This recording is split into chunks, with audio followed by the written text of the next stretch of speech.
Merci d'assister à cette séance d'information sur les origines institutionnelles de l'éducation à la sexualité. Les informations qui vous sont données ont été vérifiées. Les sources ainsi que de nombreux liens et vidéos sur le sujet et sur d'autres thèmes de travail du CSR sont à votre disposition dans une clé USB.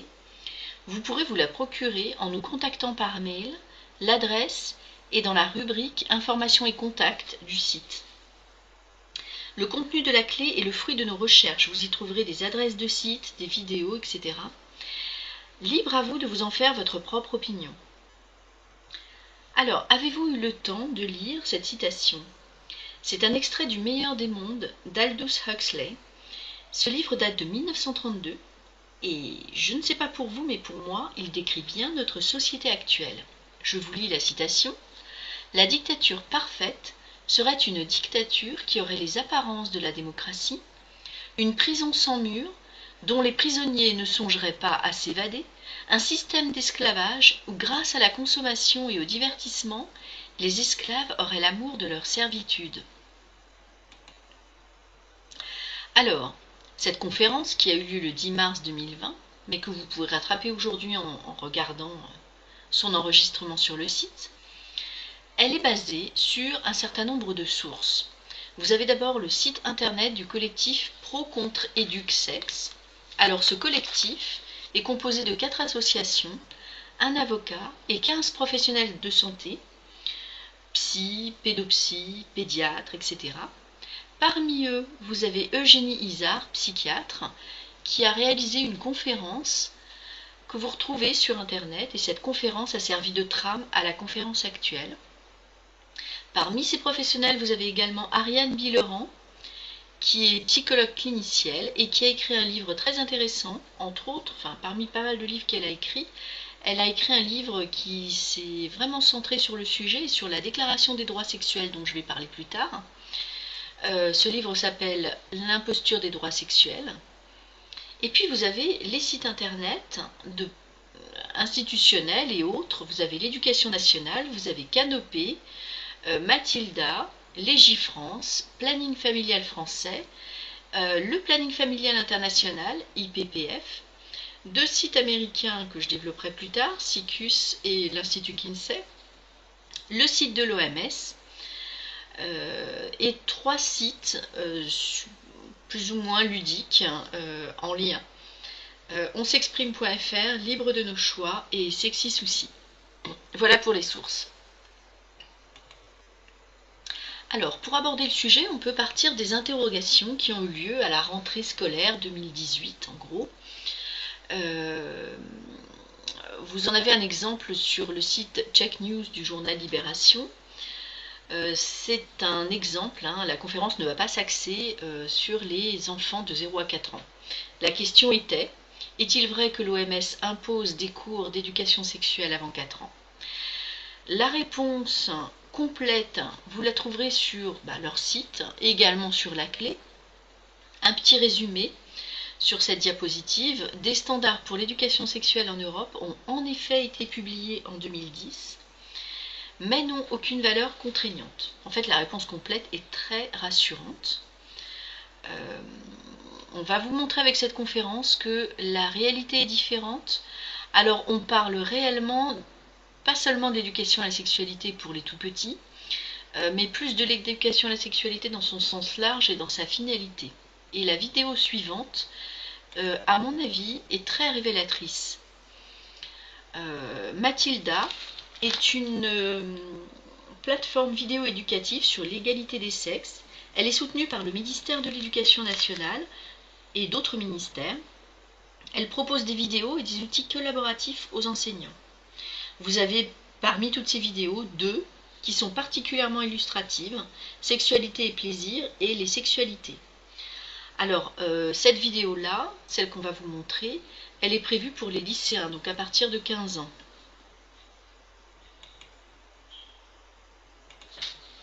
Tilda, apprenons l'égalité.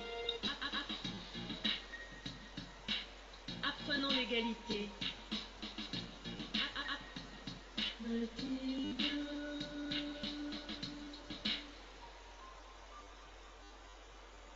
sexualité, le sexe, ça a beaucoup, beaucoup d'objectifs, mais un des objectifs quand même assez chouettes dans la vie du fait de faire l'amour, c'est quand même de se faire plaisir à son compagnon, sa compagne, pour pouvoir associer la sexualité et le plaisir. Il faut savoir comment marche le plaisir, donc il faut se connaître.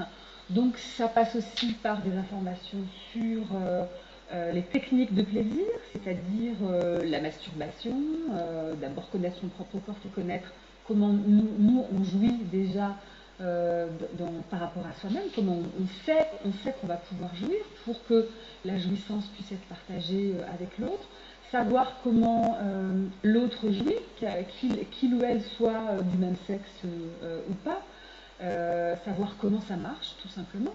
Donc il y a des choses assez bêtement techniques et anatomiques. Hein. Il y a une sorte de mythologie. C'est l'idée que la sexualité est forcément liée au sentiment. La sexualité est forcément liée à l'amour. Et que si on s'aime, ma foi, ça va se faire tout seul. Et voilà, le sentiment, c'est-à-dire la tête, va être le déclencheur du corps, c'est-à-dire du plaisir anatomique. Malheureusement, tous les dysfonctionnements sexuels et tous les ratés et toutes ces fameuses premières fois pas terribles, toutes les débandades diverses et variées à tous les sens du terme, montrent que la sexualité c'est quelque chose de technique. J'avais proposé de parler de technique sexuelle du corps, hein, par exemple, en me mettant à la suite d'un grand sociologue français, Mauss, qui parlait des techniques du corps. Je pense qu'il y a des techniques sexuelles du corps, mais alors évidemment, dans un cadre scolaire, c'est peut-être un petit peu difficile à enseigner, mais je pense qu'un enseignant peut tout à fait en parler, simplement le mentionner, et ensuite laisser aux élèves et aux étudiants la liberté de parler, de demander, d'aller lire des livres, y compris en littérature. Donc il y a ça, il y a son rapport avec son propre corps et l'idée que le plaisir n'est pas évident.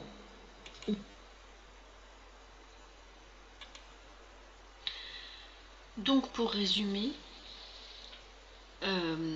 il est question dans cette vidéo, faute de pouvoir enseigner les techniques du plaisir, il est question d'aborder le sujet en classe. Donc là, on peut se poser des questions sur la finalité de l'éducation à la sexualité.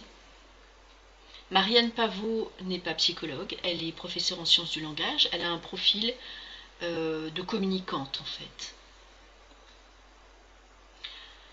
Nous allons essayer de vous démontrer le plus factuellement possible comment nous en sommes arrivés là, et donc le lien entre des pédophiles des années 40 et nos textes sur l'éducation à la sexualité. Et donc on part d'un personnage très important qui s'appelait Alfred Kinsey. Il était entomologiste et zoologue de formation. Il a tenté d'étudier les comportements sexuels de la société américaine de 1938 jusqu'à sa mort en 1956. Il était considéré comme un pionnier de la sexologie, mais également comme un précurseur de la révolution sexuelle des années 60-70. Il a fondé en 1947 un institut de recherche sur le sexe, institut financé par la Fondation Rockefeller. Ces études sur les adultes sont basées sur des échantillons biaisés, délinquants, emprisonnés, prostituées. Et c'est pour ça que tout à l'heure j'ai dit qu'il a tenté d'étudier les comportements de la société américaine. Les échantillons ne sont pas représentatifs de l'américain moyen de l'époque, puisqu'il s'agissait de délinquants et de prostituées avec une activité sexuelle en principe différente de la moyenne. Ces études surtout contenaient des expérimentations sexuelles recensées auprès de nourrissons, d'enfants et d'adolescents. En 1948, il a publié son premier livre, Sexual Behavior in the Human Male, donc le comportement sexuel de l'homme, et en 1953, son pendant au féminin, Sexual Behavior in the Human Female. Je vais vous lire deux extraits du deuxième livre. Ces extraits montrent un caractère pédophile. La diapositive suivante sera également un petit peu difficile à voir, non pas par les images, il n'y aura jamais la moindre image choquante, mais simplement par les chiffres et les mots. Là, on touche au cœur de la pédophilie, donc je préfère simplement vous prévenir. Alors, on est parti pour l'extrait.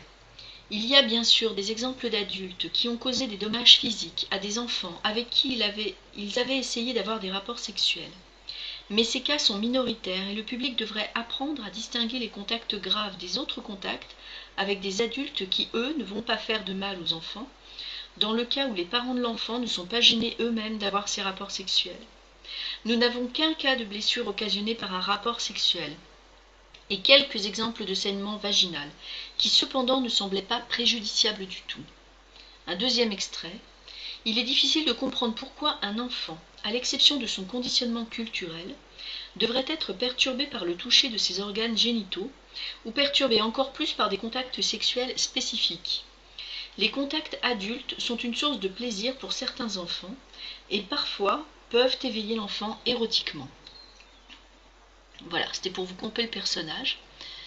Maintenant, comme je vous disais, la diapositive qui montre le cœur des publications et des études pédophiles d'Alfred Kinsey, et probablement de ses complices, c'est la table 34 d'exemples d'orgasmes multiples chez les préadolescents mâles, à savoir que le terme préadolescent, dans l'esprit d'Alfred Kinsey, s'étend aux nourrissons de 5 mois. Alors, la première colonne, c'est l'âge du sujet. La deuxième colonne, c'est le nombre d'orgasmes. Et la troisième colonne, c'est le temps qu'il a fallu pour atteindre ces orgasmes. Et puis les 3 colonnes suivantes, c'est exactement la même chose. Donc là, on voit que les sujets qui ont fait l'objet de ces expérimentations avaient entre 5 mois et 14 ans. Et qu'on a un nombre extravagant d'orgasmes atteints en peu de temps. Par exemple, des nourrissons de 11 mois, 10 orgasmes en 1 heure. D'après certains chercheurs, Kinsey aurait mené ses expériences de stimulation sexuelle sur 317 garçons au minimum pour son livre sur le comportement sexuel des hommes. D'après d'autres, 2035 enfants, dont 1888 garçons, auraient servi de cobayes.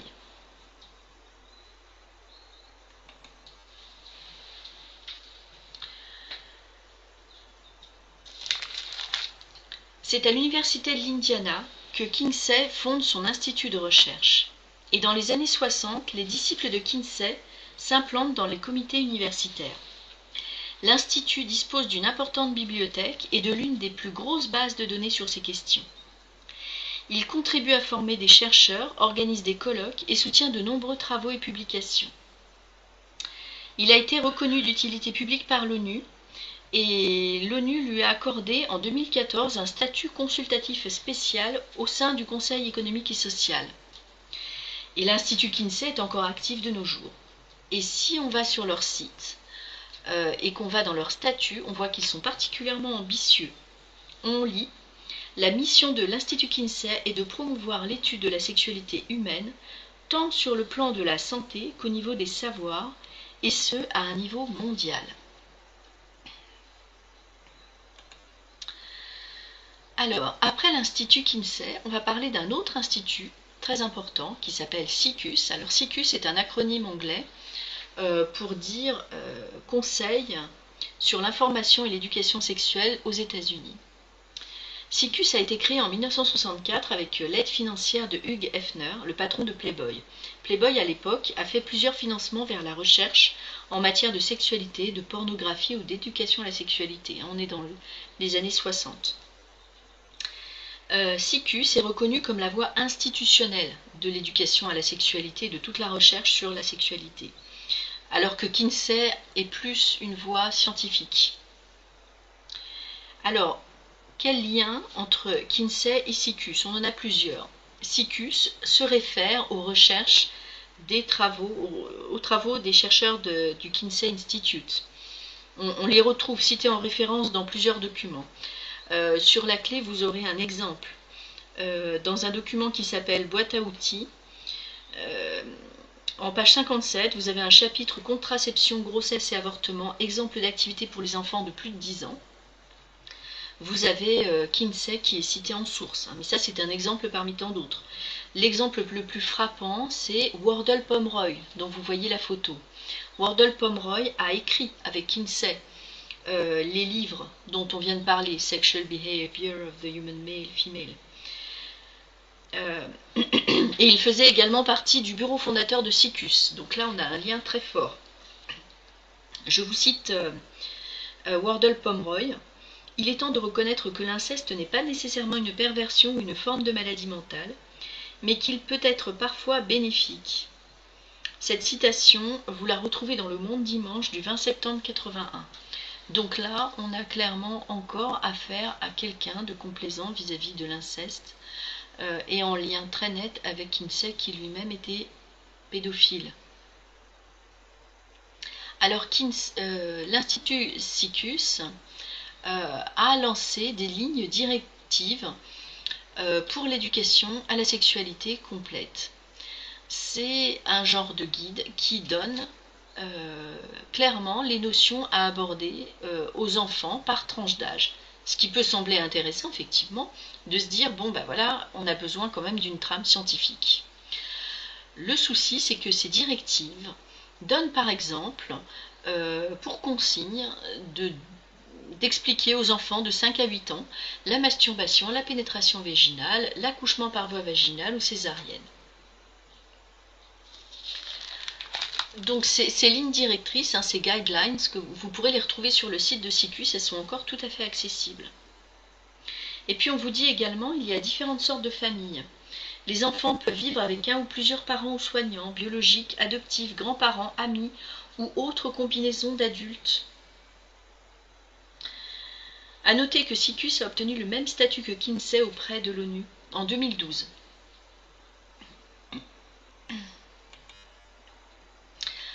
Alors, après l'Institut Kinsey, l'Institut SICUS, on va parler du planning familial américain dans un premier temps et ensuite du planning familial international. Il faut savoir qu'on a des liens entre tous ces organismes et en particulier pour le planning familial, on a le docteur Mary Calderon.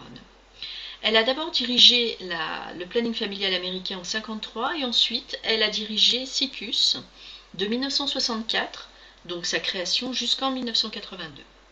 Elle est très explicite et très claire dans la défense de sa thèse selon laquelle les enfants sont des êtres sexualisés. Dans un rapport du SICUS publié en 1979, elle compare sa mission à celle qui consiste à créer une nouvelle religion basée sur l'expansion de la sexualité entre enfants sous toutes ses formes. Et en 1980, elle s'exprime devant le public du congrès annuel des médecins du planning familial américain et elle déclare que le premier objectif de SICUS est d'enseigner à la société l'importance vitale de la sexualité des enfants et des nourrissons. Donc là, j'insiste sur le fait qu'on a une idéologie qui prône l'importance de la sexualité et la sexualisation des enfants dès le plus jeune âge. Cette idéologie, on peut largement l'associer à SICUS et à Kinsey. Et cette idéologie, j'insiste sur le fait qu'on va la retrouver, elle va s'infiltrer dans un certain nombre de textes qu'on va voir sur la suite de cette présentation. Alors après le planning familial américain, on va parler du planning familial international, qui est en lien avec tous les plannings familiaux sur l'Europe et dans le monde. Et il faut savoir que le planning familial international a élaboré une déclaration des droits sexuels, comme on a la déclaration des droits de l'homme, avec la même volonté de passer au-dessus des textes de loi nationaux. Alors sur le site de l'IPPF, on vous dit que la déclaration des droits sexuels a été élaborée par une commission des droits sexuels. Cette commission aurait été constituée de volontaires et de membres du personnel des 6 régions de l'IPPF, ainsi que d'experts de renommée internationale en matière de santé, de droits sexuels et reproductifs. En fait, sur les 13 membres de cette commission, j'en ai trouvé 2 qui ont des diplômes en psychologie des enfants, 5 qui en ont peut-être, je n'ai pas pu être certaine là-dessus, je leur ai laissé le bénéfice du doute, et 6 qui n'en ont pas du tout.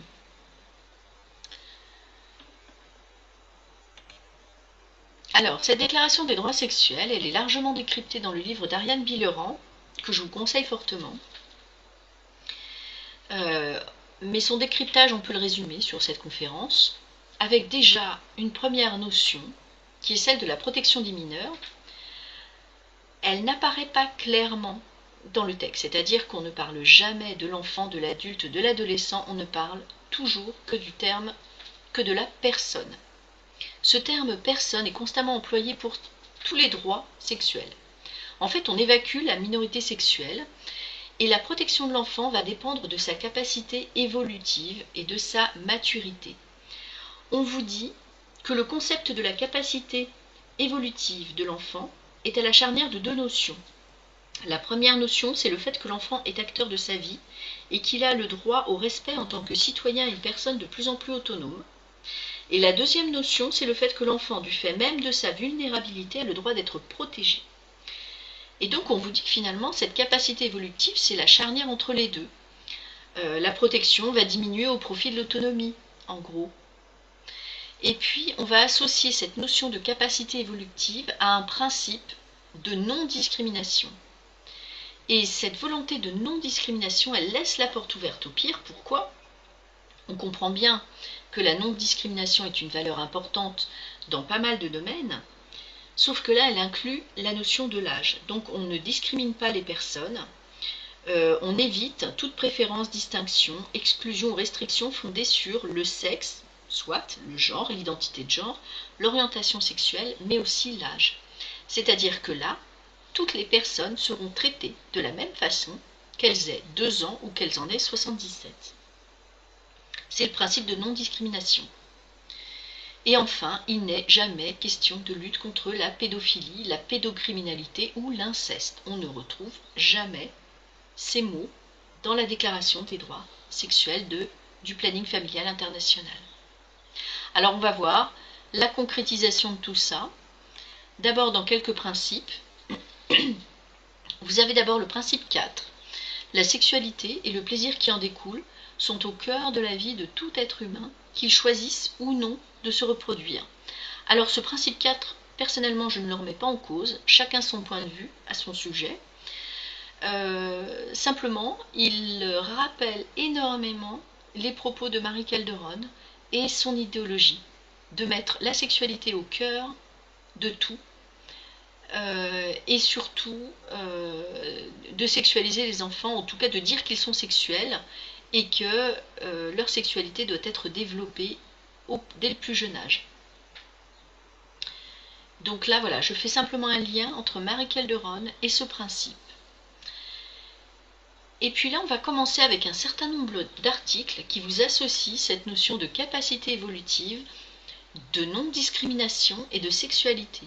Et là, je pense qu'honnêtement, on peut voir de la pédophilie. En tout cas, moi, je la vois. Je vous laisse l'interpréter. Toute personne a le droit d'être reconnue devant la loi et a droit à la liberté sexuelle, ce qui implique l'opportunité pour chacun d'exercer le contrôle sur et de décider librement de ce qui touche à sa sexualité, de choisir ses partenaires sexuels, de chercher à explorer son potentiel sexuel et à faire l'expérience du plaisir, ce dans un contexte non discriminatoire et en tenant compte des droits d'autrui et des capacités évolutives de l'enfant.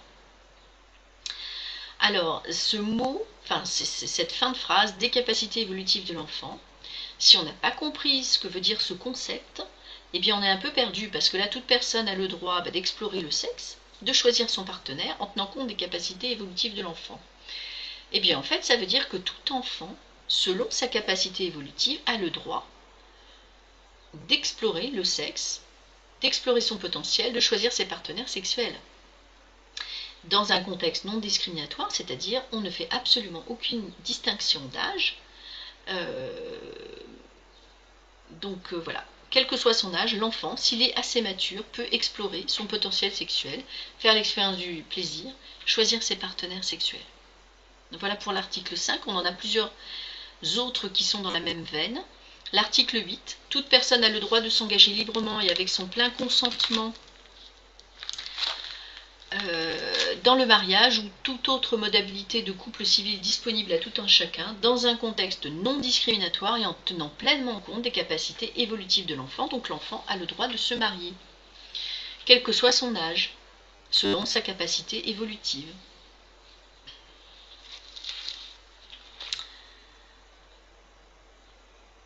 Extrait suivant.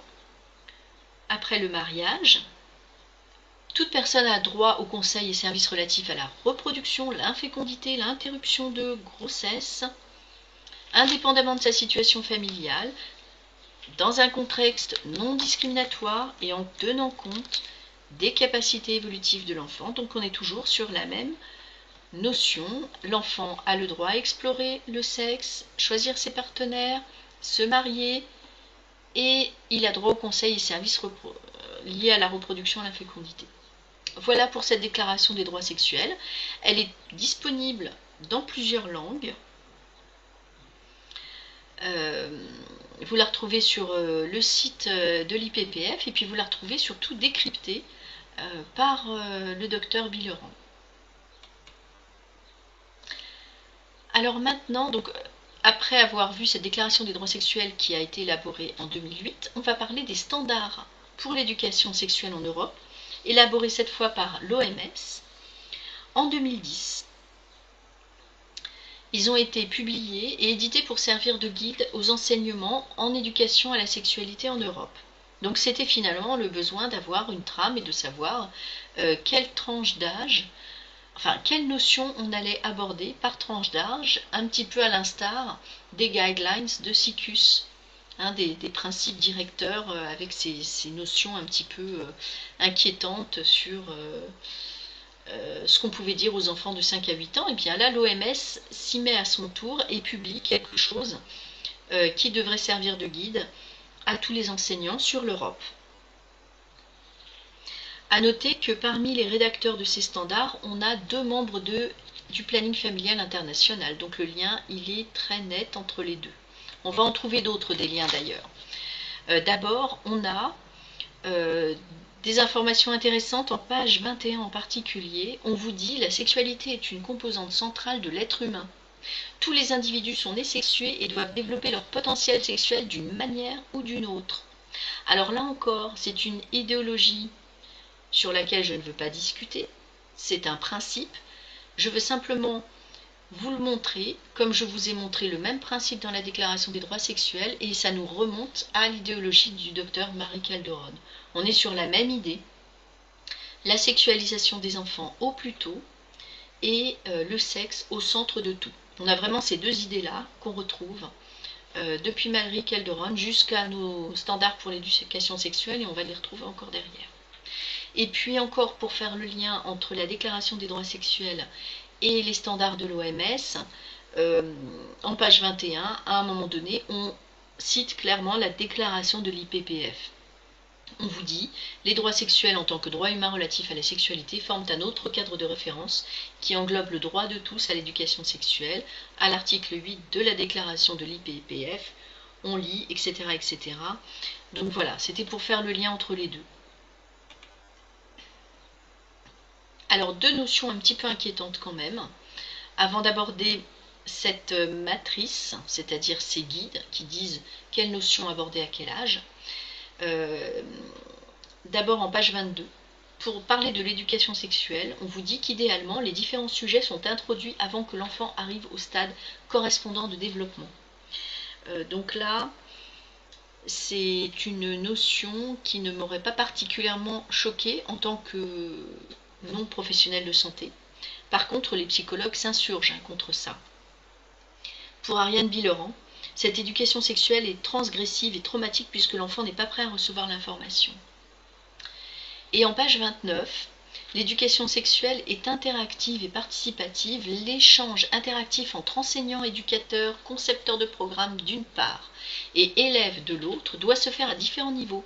Il se fonde sur l'idée que les élèves doivent être respectés en tant que partenaires dans l'éducation sexuelle. Ce terme de partenaire, c'est là que c'est un petit peu sournois et pervers, ce terme de partenaire dans plusieurs langues est employé, le même mot, pour le partenaire du sexe et le partenaire de l'enseignement du sexe.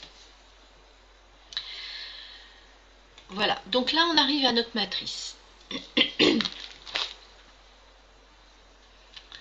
Alors cette matrice, elle est toute simple à lire. On a la tranche d'âge, donc là on est sur les 0-4 ans. On a la thématique, corps humain, fertilité, sexualité. Et puis on a plusieurs colonnes. Quelle information à donner à l'enfant? quelles compétences on va lui permettre de développer et quelle attitude on va l'aider à développer. Et là, je veux juste attirer votre attention sur ce passage ici, le plaisir. Alors donc on est dans l'information, informer l'enfant dans le domaine de la sexualité, informer l'enfant sur le plaisir et la satisfaction liés au toucher de son propre corps, la masturbation enfantine précoce. On est quand même sur des enfants de 0 à 4 ans, et puis l'aider à développer une curiosité pour son corps et le corps des autres. Donc on peut objecter que certains enfants pratiquent une masturbation précoce et qu'ils ont besoin d'être rassurés, qu'ils ont besoin qu'on leur explique que c'est quelque chose de tout à fait naturel, soit, sauf que l'expliquer à tous, d'après les psys, cette fois je parle encore une fois sous leur couvert, c'est pervers. On vous dit que l'école, lieu public par excellence, doit apprendre non pas à parler des choses intimes en public, mais les garder pour soi. Elle doit apprendre à l'enfant le contrôle des pulsions. Parler publiquement de masturbation, c'est reconnaître une dimension publique et non privée, et c'est entraîner l'enfant dans des confusions très graves qui entravent sa construction psychique. Un deuxième extrait de cette matrice, qui là n'a pas besoin d'un psy pour vous montrer que c'est purement pédophile, à mon sens. Donc on est toujours sur la même tranche d'âge, 0 à 4 ans. On est dans la catégorie sexualité, santé et bien-être. Et là, on informe l'enfant de 0 à 4 ans sur le droit de refuser si l'expérience ou le ressenti n'est pas plaisant. Et puis, il est aussi question de lui permettre de faire confiance à son instinct. Donc l'enfant de 0 à 4 ans va faire confiance à son instinct et on va pouvoir commencer à lui expliquer qu'il a le droit de refuser si l'expérience ou le ressenti n'est pas plaisant. Donc là on parle de stimuli extérieurs et a priori certains stimuli extérieurs dans le domaine de la sexualité peuvent tout à fait être acceptés si le ressenti est plaisant. On est d'accord. On change de tranche d'âge, on arrive aux 4 à 6 ans. Je voudrais juste attirer votre attention sur ce passage-là, les sensations, donc informer l'enfant sur les sensations liées à la sexualité, proximité, plaisir, excitation, comme faisant partie de la gamme des sensations humaines. Elles doivent être positives, n'inclure aucune coercition et ne pas faire mal. A priori, rien de choquant, sauf que d'après les psys, entre 4 et 6 ans, à un moment crucial pour leur développement psychique, lorsque l'enfant apprend précisément les interdits fondamentaux, la différence des générations et la différence des sexes, lorsqu'il s'inscrit dans les processus d'identité sexuée et de filiation, lorsqu'il apprend précisément à refouler ses pulsions, et bien là, c'est surtout pas le moment de lui enseigner l'excitation liée au plaisir sexuel.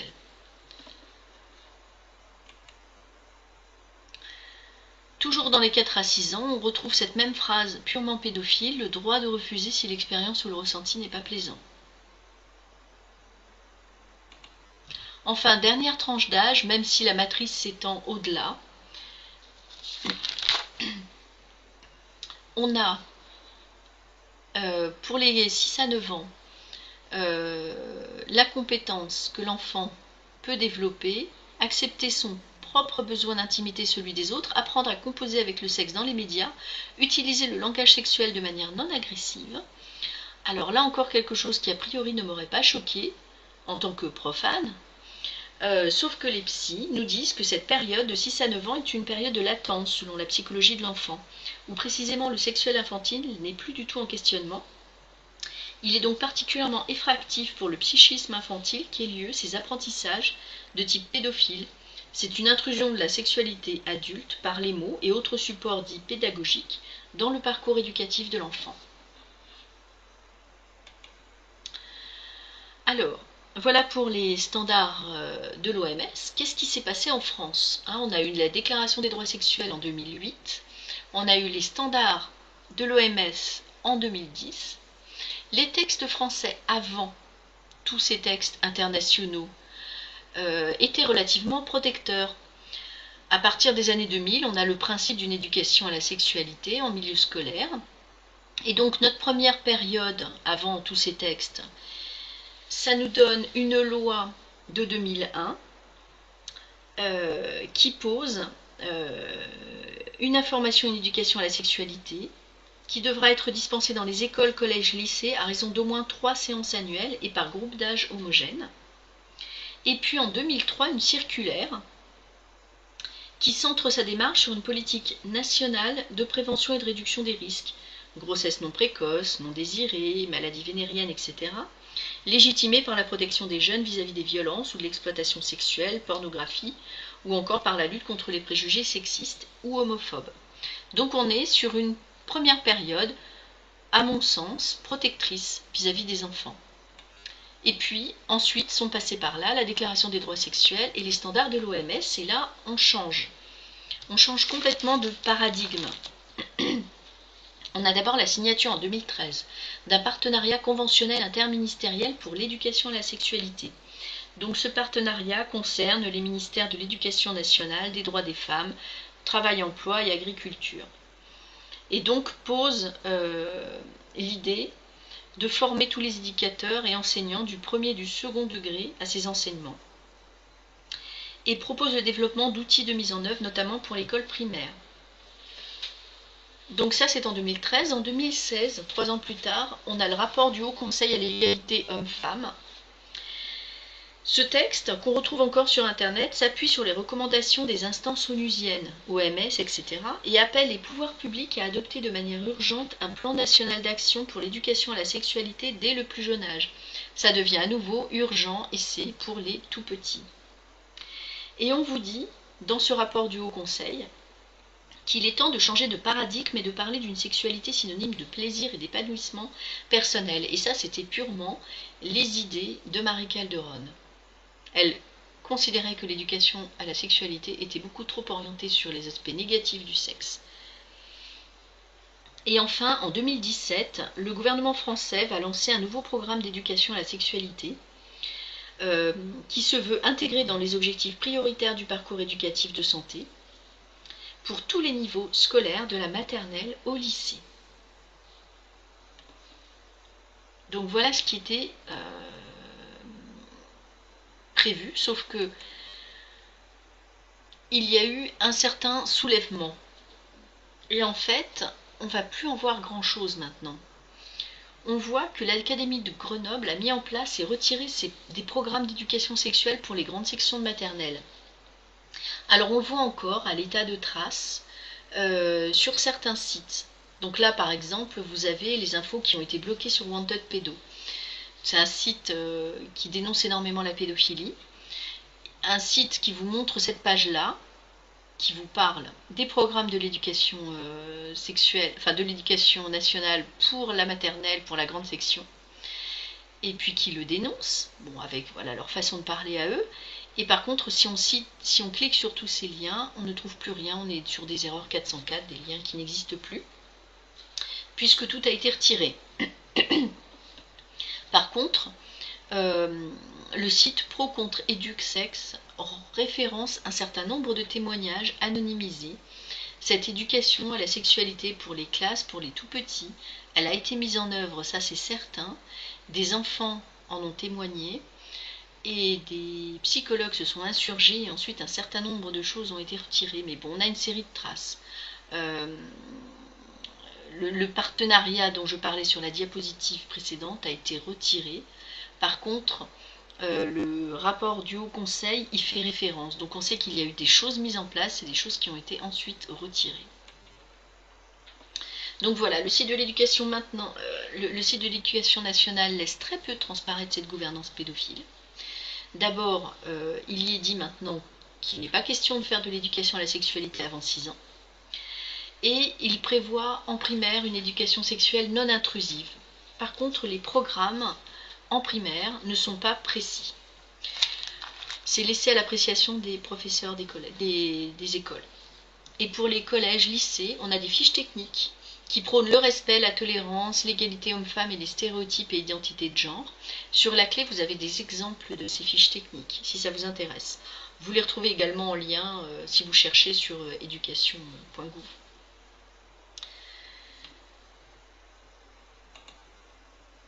Et puis, qu'est-ce qu'on retrouve comme trace finalement?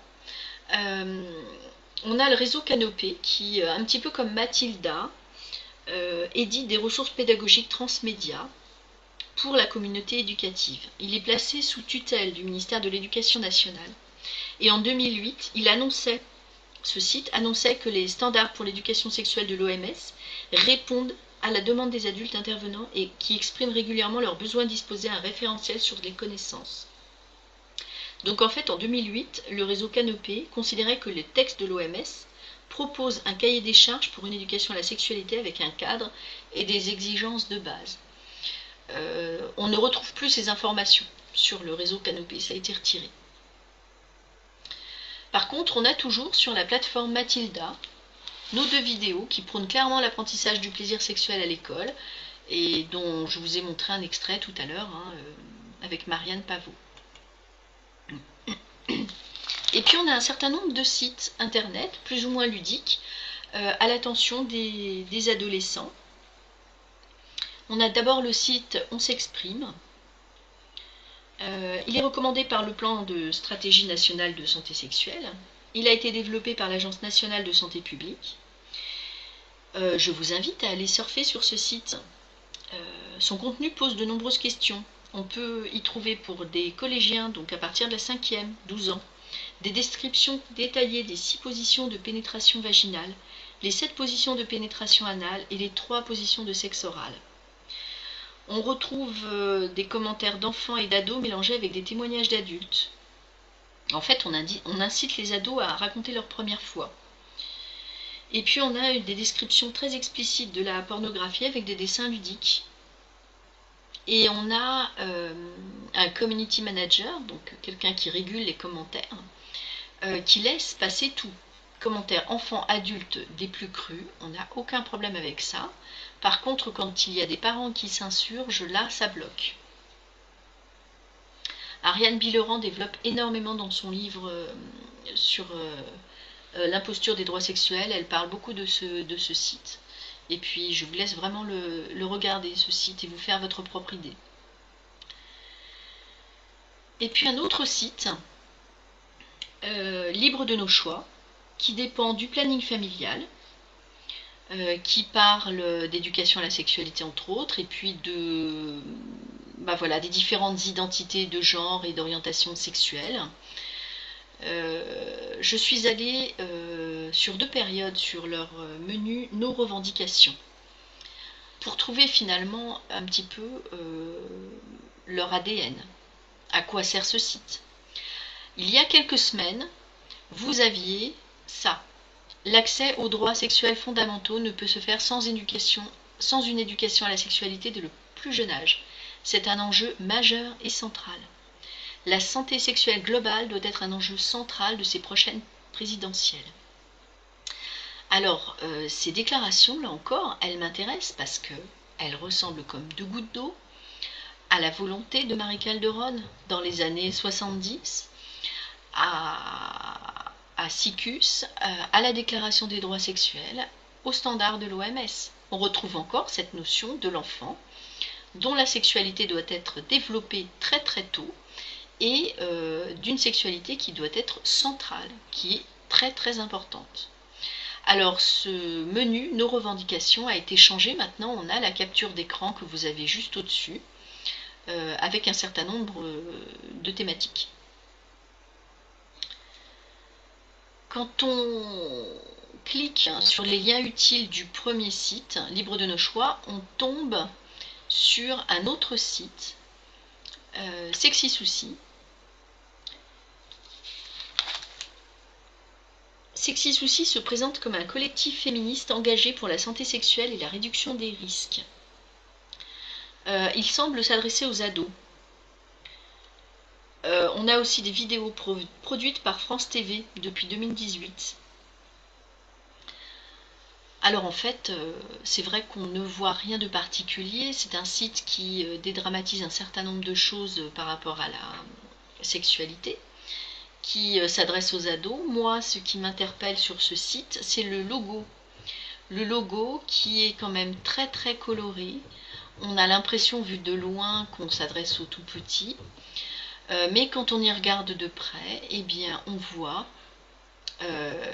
une licorne, qui est un symbole très ambigu, qui est utilisé par les pédophiles. On a affaire à un symbole enfantin pour la licorne, mais quand même phallique ici. Et puis, on a toutes sortes de dessins en lien avec le sexe. On a des seins, des pénis, des emballages de capotes, des seins encore, un clito énorme. Et puis, alors je vais vous montrer juste la diapositive suivante, va vous montrer de façon plus claire. J'ai fait la corrélation, alors ça c'est purement personnel, hein, vous pouvez ne pas être d'accord avec cette idée-là, mais moi, ce logo que j'ai ici, je le retrouve très proche du logo caractéristique des amateurs de petites filles chez les pédophiles, le Girl Lover. Alors je ne remets pas en cause les personnes qui ont monté le site, ni ce site, ni le site libre de nos choix. Je pense que derrière ces sites, il y a des personnes de bonne volonté qui n'ont probablement aucun lien avec la pédophilie. Simplement, si je montre tous ces éléments, c'est pour vous faire prendre conscience que on a eu un temps une gouvernance pédophile qui a dégagé un certain nombre d'idées, de notions, de symboles, et que ces symboles, eh bien, on les retrouve, ils ont été copiés, peut-être innocemment, par un certain nombre de militants ou de sites, et qu'on les retrouve encore maintenant. Voilà. Donc j'ai regardé un petit peu qui était derrière ce site Sexy et j'ai trouvé une militante très engagée sur la liberté sexuelle. Cette personne, j'ai aucune raison de la remettre en cause. Ceci dit, voilà, ce site, je trouve, mélange énormément l'enfance, la petite enfance et le sexe. Et maintenant, si on revient sur les interrogations qu'on a eues en début de présentation, je voudrais simplement vous montrer les réponses d'un certain nombre de professionnels de santé. Le professeur Raphaël Bonelli, psychiatre autrichien, qui nous alerte au sujet de la sexualisation précoce et qui considère que certaines notions sont introduites dès la maternelle. Or la sexualisation précoce serait selon lui une stratégie typique des pédophiles. Et le pédopsychiatre, il insiste sur le fait qu'il est athée pour ne pas être assimilé à des groupes religieux. Maurice Berger, qui fait partie du collectif Pro contre Eduxex, et qui nous dit « Nous recevons de nombreux témoignages d'enfants choqués, traumatisés, présentant des insomnies, des cauchemars, des refus de retourner en classe, etc. » Donc ces fameux témoignages que vous retrouvez anonymisés sur le site. Ce pédopsychiatre a lancé une pétition qui a été signée par 36 000 personnes, dont 20% de professionnels de l'enfance, de la psychologie ou de la santé. On a 92 psychiatres et pédopsychiatres, 90 médecins ou pédiatres, 900 psychologues, psychothérapeutes et 1200 enseignants. C'est pour vous dire que derrière ce collectif, qui représente peut-être peu de professionnels de santé, on en a quand même beaucoup d'autres qui sont du même avis. Et je rendrai le mot de la fin à Aldous Huxley. À l'intérieur de son livre, toujours le même, Le meilleur des mondes, on retrouve une citation troublante. Une infirmière se leva comme ils entraient et se mit au garde à vous devant le directeur. « Quelle est la leçon cet après-midi » demanda-t-il. « Nous avons fait du sexe élémentaire pendant les 40 premières minutes, répondit-elle, mais maintenant on a réglé l'appareil sur le cours élémentaire de sentiments des classes sociales. » Voilà, cette présentation est terminée. Elle est sur un site internet, elle n'est plus sous forme d'une conférence avec un public qui a pu poser des questions et débattre. C'était le cas le 10 mars. Vous avez peut-être des questions, vous voulez en savoir plus, n'hésitez pas à nous solliciter. Vous allez sur la rubrique informations et contacts, vous nous écrivez sur cette adresse mail. On pourra vous fournir cette clé, on pourra vous répondre à toutes sortes de questions et faire des recherches complémentaires pour vous. Merci encore d'avoir été au bout de cette présentation sur un sujet qui est quand même bien difficile. Bonjour, cette nouvelle capsule vient compléter les informations de la conférence sur l'influence de la pédophilie sur nos institutions. Nous allons faire un tour d'horizon de ce que disent la loi et la justice sur les viols sur mineurs. En droit, Au sujet des relations avec un mineur, la majorité est une question compliquée. On confond en général la majorité du droit civil, actuellement de 18 ans, sauf émancipation, avec la majorité sexuelle, actuellement 15 ans, et avec l'âge du consentement. Donc on a 3 périodes. La première, avant l'âge du consentement, c'est-à-dire avant que le mineur ait la maturité suffisante pour consentir à des relations sexuelles normales. Et là, on considère qu'il s'agit de 11-12 ans, même si en fait on n'a pas d'âge précis dans la législation pour le moment. Donc pendant cette période-là, ou plutôt avant cet âge du consentement, tout acte commis sur le mineur sera assimilé à un acte accompli sous la contrainte, par violence ou par surprise. Ensuite, on a une deuxième période qui est la minorité sexuelle, donc avant l'âge de 15 ans. Cette deuxième période est celle qui se situe entre donc le consentement, l'âge de consentement, les 11-12 ans, la puberté si on peut dire, et la majorité sexuelle. Cette majorité sexuelle est actuellement fixée à 15 ans. Et pendant cette période, les rapports consentis sont interdits. Il y a atteinte sexuelle sur mineur. Par contre, seul l'agresseur civilement majeur est considéré par cette infraction. Donc un mineur de 17 ans peut, jusqu'au jour de son anniversaire, commettre des actes sur un autre mineur, s'ils sont consentis, un autre mineur qui serait quand même majeur, qui aurait passé l'âge du consentement, 11-12 ans par exemple. Et enfin la troisième période, avant la majorité civile, donc la majorité sexuelle de 15 à 18 ans. Alors, le mineur n'est pas encore totalement libre de sa sexualité. D'abord, les perversions, la notion de perversion dans la loi n'est pas pour moi clairement définie. Un juriste saurait mieux la fixer. Mais on dit que le majeur qui participe à une perversion avec un mineur commet l'infraction de corruption de mineur. Et même pour des relations normales, il peut encore y avoir atteinte sexuelle lorsque le majeur est un ascendant du mineur. Donc là, c'est un inceste, ou a sur lui autorité ou bien abuse de l'autorité que lui confèrent ses fonctions, comme un enseignant par exemple. Et puis enfin, bien sûr, on a la majorité civile qui est actuellement fixée à 18 ans, sauf émancipation. Donc la majorité civile atteinte, tout devient possible dans les limites évidemment du consentement. Alors, la loi Schiappa, qui renforce la lutte contre les violences sexuelles et sexistes, est parue en 2018. Et son article 2 a fait polémique. Et on va voir pourquoi. Il y a eu l'affaire de la petite Sarah, 11 ans, qui a été violée à Pontoise par un homme de 28 ans. Cet homme a été condamné seulement pour atteinte sexuelle sur mineur, parce que Sarah était considérée comme consentante par la justice. Et du coup, les associations de victimes ont voulu faire modifier la loi, ont fait pression sur le gouvernement. Et de là est sortie la première version de la loi Schiappa. Elle nous dit que constituera un viol tout acte de pénétration sexuelle, de quelque nature que ce soit, commis sur un mineur de 15 ans par un majeur lorsque celui-ci connaissait ou ne pouvait ignorer l'âge de la victime. Seulement voilà, le Conseil d'État a anticipé une réaction du Conseil constitutionnel qui aurait retoqué la loi car contraire à la présomption d'innocence. On voit dans l'encadré, dans sa définition commune, la présomption d'innocence signifie qu'un individu, même suspecté de la commission d'une infraction, ne peut être considéré comme coupable avant d'en avoir définitivement été jugé comme tel par un tribunal.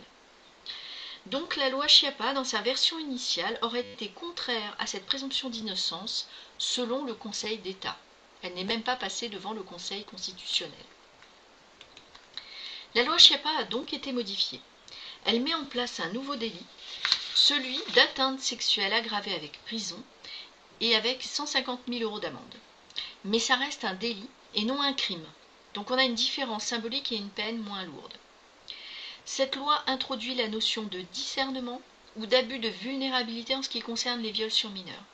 Donc s'il n'y a pas violence, contrainte, menace ou surprise dans le cas d'un viol sur mineur, ce qui est rare puisqu'un enfant étant vulnérable et facilement manipulable, les prédateurs recourent rarement à ces méthodes, le juge évalue si le mineur avait le discernement. Si le juge considère que le mineur avait le discernement, alors le viol devient une simple atteinte sexuelle et passe à une peine potentielle de 7 ans.